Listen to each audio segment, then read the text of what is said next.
My 3-year-old didn't get me a birthday present this year. Yeah, and I've known him for a couple years. So I'm not talking to him. Presents are interesting. I don't really need or want anything. I mean, my life is pretty chaotic. I have 5 kids, and I have friends that love stuff. I have a friend who has a drawer of watches. I have another friend who has 5 cars. Whenever I'm with these people, I realize I'm just simple. All I need is a nice bed and a private jet, Now I have the bed. All I need is the jet. And it could be a used jet. I'm not a snob, I mean, I don't want a prop plane. I'm not trash. Just a regular old private jet to take a regular old guy to a regular old private island away from his kids. I'm just salt of the earth. I'm an everyman. That's ridiculous. This year has flown by. I don't want to brag, but I've kept my New Year's resolution. I've done it. I've had pasta every day this year. Thank you. I tell you, it wasn't easy. It wasn't easy. There were some nights when I was like, oh my gosh, it's 11:30. I haven't eaten pasta. I have to wake my wife up and have her make me some. But I do it because it's about personal accountability. By the way, if you believe I would wake my wife up, you're drunk, all right? Because I'm afraid of her, all right? But I like being married to a strong woman. I do. And I'm sure there are other men in the audience looking at their wives like, honey, do you want me to clap? Or, do you like what he's saying? Because I'm on your side. I just don't want to talk about it later on. I do like being married to a strong, decisive woman. But you know what? I'm in charge of the remote control. That's where I draw the line, all right? I'm in charge of the remote because I'm the man, all right? I mean, she picks all the shows we watch, but I get to hold the remote. Because that's the kind of puppet dictator that I am. Being in charge of the remote control is a no-win situation anyway.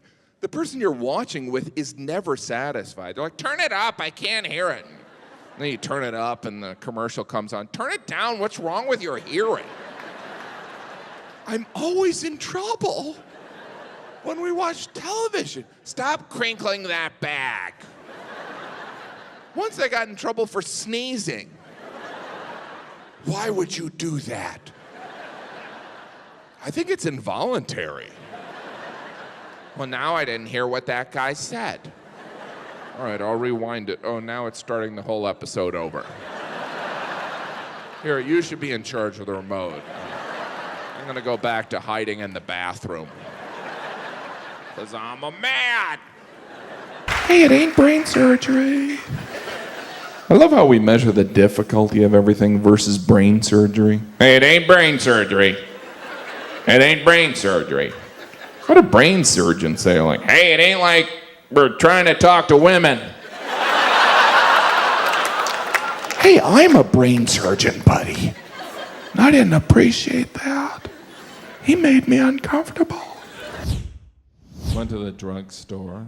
They sell everything in drugstores. I remember when it's just like drugs and deodorant. Now you're like, well, I got this cholesterol medication. I guess I'll get some ice cream. King-size Snickers and a casket. It's an interesting dynamic in the drugstore, right? Because there's the people that work on the drugstore floor that always seem like they want to quit or kill themselves. And then there's the pharmacist in the back in that glass cage and a white lab coat like they're the wizard. In commercials, the pharmacist is always the nicest guy on earth. Hey, how you doing? This prescription's on me.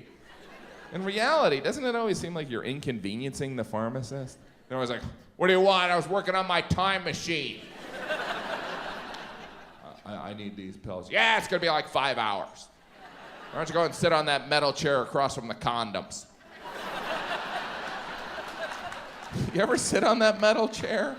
It's humiliating. People always say, yeah, what kind of disease does he have? I got a lot of them. Just hanging out with the condoms. I don't understand what the wait's for. Why does it take 5 hours to put 6 pills in an orange cup? What are they trying to hit it from like 10 feet away? Tell them to come back. Now I know I'm a pharmacist, not a basketball player. It was crazy. You know, the surgeon told me the tumor was the size of a pear, which is scary, but also confusing. I was like, did he go to med school or a farmer's market? But tumors are often compared to fruit. A pear, a lemon, a grapefruit. Interesting fact, worst tumor, grapefruit. Worst fruit, grapefruit. When you think about it, a grapefruit looks more like a tumor than a fruit. I almost feel sorry for grapefruit. Yeah, we can't win. Yeah? We're already the worst fruit. Now we're compared to the worst tumor? Well, at least we help old people poop. That is the worst impression of a grapefruit ever. It's kind of unfortunate that there's another fruit that's much smaller named grape. Because you know there's situations in doctor's offices, we found a tumor, it's the size of a grape. Thank God I didn't finish. Grapefruit. Oh, that's very different. It was strange. You know, when the doctor told me the tumor was the size of a pear, I thought, wow, I guess doctors are bad at analogies. But I quickly realized they're just dumbing it down for idiots like me. Like the surgeon looked at me and thought, well, this guy's not gonna understand centimeters. I don't even wanna try and explain circumference. Based on appearance, he doesn't eat fruit, but he's probably seen a pear when he's at the grocery store buying ice cream. They say laughter is the best medicine, and it is after you've received real medicine from a real medical professional. Prior to that, you don't want any laughter. You don't want a doctor giggling during an exam. Oh my gosh, this is your body? Oh, nice man boobs. My wife was in surgery for 10 hours, and before the surgery, the surgeon told me, he goes, halfway through, I'll probably stop and get lunch. I don't need to know that. Why even tell me that? Was he afraid I was gonna run into him in the cafeteria? What are you doing here? I get these cravings. Those Snickers commercials are true. But he was a great brain surgeon. We learned later on that he's like the best. I don't know how they determine the best brain surgeon. You know, maybe there's a competition. America's Got Tumors. Heidi Klum thought he was the best. The best brain surgeon. Isn't it enough that someone's a brain surgeon? None of us can even get in med school. A brain surgeon goes to medical school, afterwards specializes in neurology, after that specializes in surgery of the brain, and we're like, yeah, but are they any good? Yeah, they're a brain surgeon. You know what they do with the bad brain surgeons? They don't let them become brain surgeons. Can you imagine the pressure on a brain surgeon? At no point during their workday can they say, hey, it ain't brain surgery. Because it's always brain surgery. Every day. What you do at work, honey? Brain surgery! That's fun. You want some fruit? Never! My wife had she had an amazing team of doctors. She had the brain surgeon. She also had an ear, nose, and throat doctor. Ear, nose, and throat, that kind of sounds like they didn't make the cut for brain surgeon. I want to be a brain surgeon. You know what? Let's stick with the ears, nose, and throat. You'd be better with the things surrounding the brain. Can I have the eyes? You know what? Let's stick with the ears, nose, and throat. We promised the eyes to the nerd at Lens Crafters. Why pick on optometrists? Those ear, nose, and throat doctors, they must look at dentists and think, just teeth? That's it? What about the tongue? Not the tongue, just the teeth. You just work on teeth, surgery on teeth? Oh, I don't do the surgery, that's the orthodontist. I mostly scrape stuff off of teeth while I listen to 80s music. I love Debbie Gibson. When you think about it, dentists, they don't do the surgery. They don't even clean the teeth. They're like, you guys do everything, and then I'll come in and jab them with a sharp object. Well, I listen to Debbie. I did figure out what type of doctor I would want to be, which is an anesthesiologist. Because just once, I'd like to walk in a room and go, hi, I'm Dr. Gaffigan. I'm going to give you some drugs so you can't talk or move. And one of these strangers is going to cut you open. Good luck. What draws someone to anesthesiology? It's like, I like medicine, but I really enjoy getting people high. If I can combine the two. I also prefer to sit during surgery. You ever see the anesthesiologist during surgery? They're always sitting there like, I don't even know why I have to be here. Yeah, they're still alive. Anyone got the Wi-Fi password? But I have a newfound respect for doctors, I do. Because when you think about it, unless we're sick, we listen to absolutely nothing doctors tell us. They're like, you should lose weight. Never gonna happen. What else you got?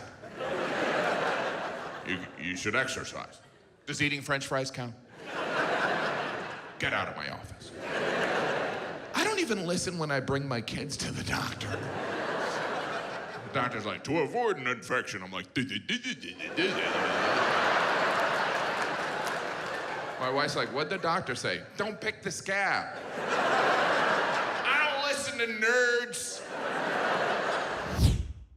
That was the only time I would ever see a doctor is when I bring my kids in. Sometimes I'd try and horn in on a pediatric appointment.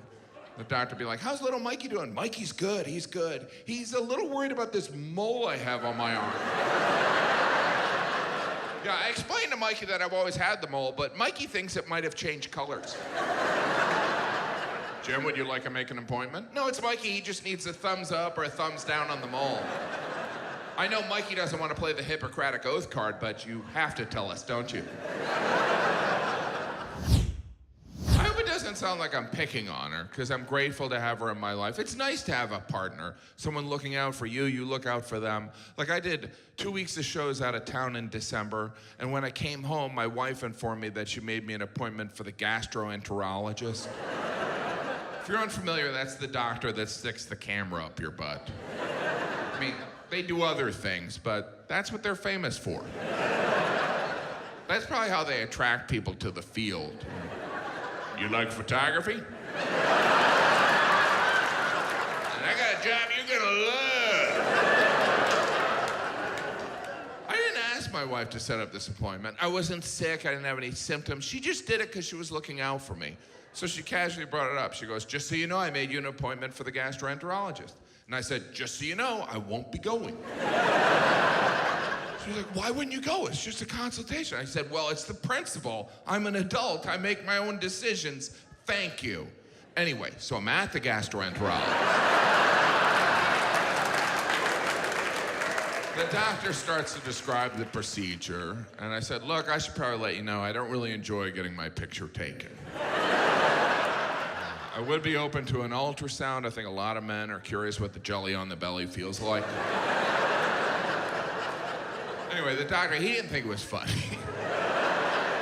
And I knew it was precautionary, so I agreed. So he went over to his computer and he goes, all right, my next available appointment is in 3 months. And I was like, 3 months? This was in December. I didn't know if I wanted this procedure hanging over my head during the holidays. Jim, you want another piece of pie? No, I'm getting a camera up my butt. I don't want some team of doctors to be like, wow, this guy loves pie. Mary, get out here. He's got a half a pie up there. I didn't know what could delay this important procedure. But part of me didn't want to find out. I didn't want the doctor to be like, well, the real delay is finding someone to clean the camera. Turnover in that position's insane. You know, people do it once and they're like, you know what, I'm going back on food stamps. Then I was thinking, maybe it's the doctor. Maybe he's like, dude, I can only do this procedure once a month. Then I gotta take a week off, sit on the beach, and ask myself why I keep sticking cameras up people's butts. I could have been a dentist. Again with the dental reference. But in February, I had the procedure, and I think every man in here should get a colonoscopy, because I had to. It's not an easy decision, because the best news you can find out from getting a camera stuck up your butt is learning you didn't need to have a camera stuck up your butt. That's the best news. Yeah, we didn't need to do that. We can just chalk that up, one for fun. The surgeon who removed my appendix, his name was Dr. Muffaletta, which is also the name of a delicious New Orleans sandwich. And I do look like a guy who would know that. So when he introduced himself, I was like, am I being visited by the ghost of Sandwich Past? Is Nurse Po' Boy about to come in? I woke up after the surgery covered in Mardi Gras beads. No, I woke up and there was a nurse standing there and she was like, the surgery was a success. Just let me know if it hurts when you pee. And I was like, where's the appendix? How exactly did you remove it? This doesn't sound like a success at all. Then she explained right before the surgery, they inserted a catheter. I didn't know what that was, so I was like, oh, okay. Then I started piecing it together. Hurts when I pee, catheter. I'm suing this hospital. You'll be hearing from my lawyer, doctor. What monsters. If given a choice of peeing all over myself or having a tube inserted in my penis, I'll take the pee shower. I guess I'm old-fashioned, you know? You guys love the hot sauce down here, don't you? You ever notice people that are really into hot sauce, they're always challenging you? Like, hey, why don't you get the super hot fire engine sauce? Because I don't feel like the super hot fire engine diarrhea. How about that for a reason, huh? I'm not into wearing diapers, okay? Speaking of diapers, I went to Waffle House last night. Tell you, I thought the IHOP was a dump until I went into a Waffle House. Wow, they're not even trying in there. Here's something you'll never hear in a Waffle House. Nice job cleaning up. Now, if you've never been to a Waffle House, just imagine a gas station bathroom that sells waffles. And you've been to a Waffle House.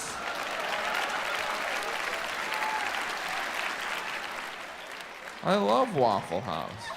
And not just because watching someone fry an egg while they're smoking reminds me of my dad. It's the people in there. It's like a white trash convention. Or for me, a family reunion. It's so white trash in there, it makes the IHOP appear international. I've seen a gun 5 times in my life. 3 of them have been a Waffle House. It's definitely a dangerous feel to them, you know. Even the Waffle House sign looks like a ransom note. There's always a letter out, occasionally be the W, so it'll read Awful House. That's where I'm gonna go at 2 a.m. That's when everyone goes. Their slogan should be, it's 2 a.m., still time to make one more bad decision. You go in there, everyone's drunk. You know everyone's drunk in Waffle House because they have pictures of the food on the menu. How drunk do you have to be to not remember what a waffle looks like? Oh yeah, it's like a plaid pancake. I'll have 12 of those for a nickel. You ever go in a Waffle House during the day? That's weird. This place looks familiar. I think I threw up in here. Oh, there it is. That is all. Thank you so much, you guys.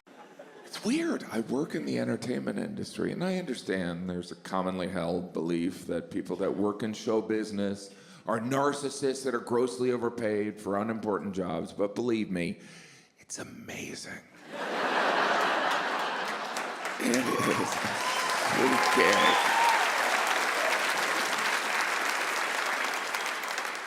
Of course, there are some people in the entertainment industry that have unique skills that are properly compensated. I'm talking about once-in-a-generation talent, right? You know, someone like Pat Sajak. Former host of Wheel of Fortune. Was there anything Pat Sajak couldn't do? Think about this. He was the host of Wheel of Fortune.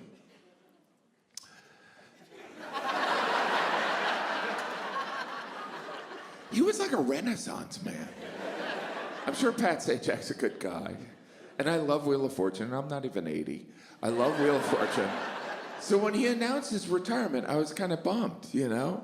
And he seems like a good guy, so he probably gathered everyone from the Wheel of Fortune family together, and he's like, I've been doing this for a couple decades, and I've decided to retire. I wish I was there, because if I was there, I'd have been like, you know this isn't a real job, right? You don't get to retire from playing hangman.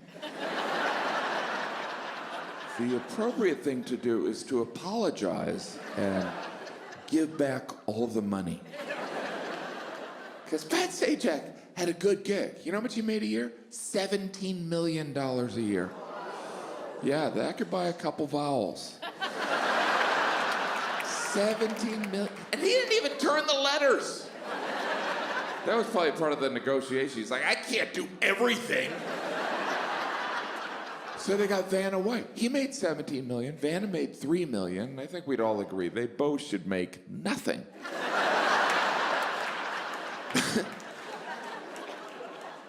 When he announced his retirement, where the producer's like, oh no, this is awful. Where are we going to find someone to say it's your turn to spin the wheel?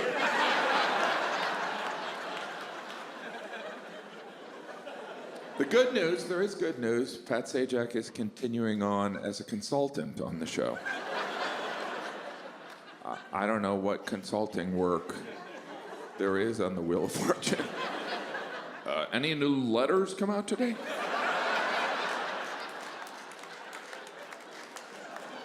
No, Pat's still the same 26 letters.